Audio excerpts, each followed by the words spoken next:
Hey guys, welcome to my front porch.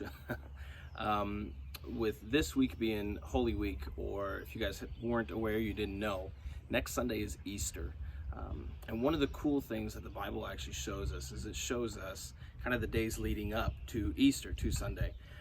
And one of the things I wanted to do is I wanted to read with you those days leading up to it. So every day this week, we're going to be reading a different section in the Bible. We're going to be looking at a different section in Jesus's life and kind of what that means to us and how that applies to us today, but then also what that means leading up to Easter. As we know, Easter is kind of different this year, so if you want, I would love for you to join me. We're going to be in John, the book of John, chapter 13. We're going to start in verse 1. It says, "Before the Passover celebration, Jesus knew that his hour had come to leave this world and return to his Father. He had loved his disciples during his ministry on earth, and now he loved them to the very end. It was time for supper, and the devil had already prompted Judas, son of Simon Iscariot, to betray Jesus. Jesus knew that the Father had given him authority over everything, and that he had come from God and would return to God. So he got up from the table, took off his robe, wrapped a towel around his waist, and poured water into a basin. Then he began to wash the disciples' feet, drying them with the towel he had around him. When Jesus came to Simon Peter, Peter said to him, 'Lord, are you going to wash my feet?' Jesus replied, 'You don't understand now what I am doing, but someday you will.'" What Jesus was showing us in that moment, it wasn't just that, they were kind of laying down at the side of the table and eating and somebody forgot to wash their hands, right? Especially now, crazy that a disciple would forget to wash his hands. But it was a sign of respect when you went into someone's house that they offered a spot to wash your feet. Because remember, guys, they didn't have closed-toed shoes and they walked everywhere. So they had sandals and they were walking in dust, or they were barefoot and they were walking in mud and everything else that happened to be thrown out on the street that day.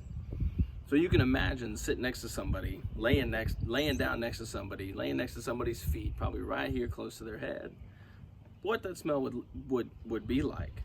So Jesus, being the guest of honor, took it upon himself and lowered himself to what a slave would have done back in that time.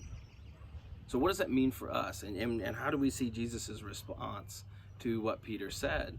I highly encourage you guys, keep reading in chapter 13. There's a lot of stuff there. But what we see is Jesus' example of not just how important he was or how amazing he was or how good the work he was doing, but the fact that he was willing to lower himself to that of a slave to show us what it meant to follow him. See, ultimately that's what it means. And that's what it means looking towards Easter.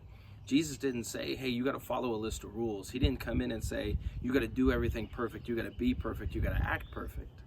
No, what Jesus said, he goes, hey, you got to follow me. And what that means is humbling yourself so that you can serve other people.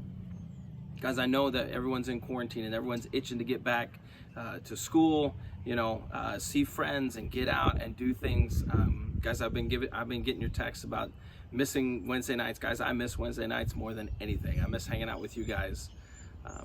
But like I said, this week we're going to be reading through other passages and other days as Jesus leads up to his death. And he knows this, right? If you read on in chapter 13, he knows that his death is coming.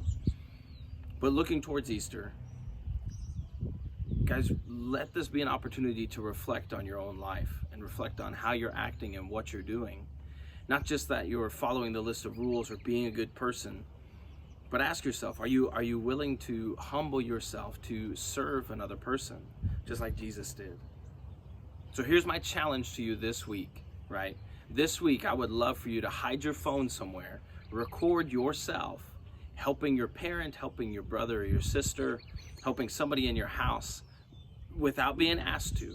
Just hide your phone somewhere, record their reaction to you stepping up and you saying, hey, can I help you with this? Hey, mom, dad, can I fold the laundry? Hey, can I mow the lawn? Can I do this? I want to see their reactions to you willingly humbling yourself to serve them. That's my challenge to you this week. I'd love to see it, and I'd love to put together a whole compilation of videos and be able to show it and post it. Guys, I'm excited to be doing this with you, to be reading the Bible with you guys every single day. I hope you join me. I hope you share this video. And guys, please make sure you follow and like our Instagram and our Facebook page so that way you can stay up to date with stuff going on and with things happening around in as far as our church and our student ministry. Love you guys, praying for you guys. If you need anything, shoot me a text, shoot me a message. Can't wait to hear from you guys. Later.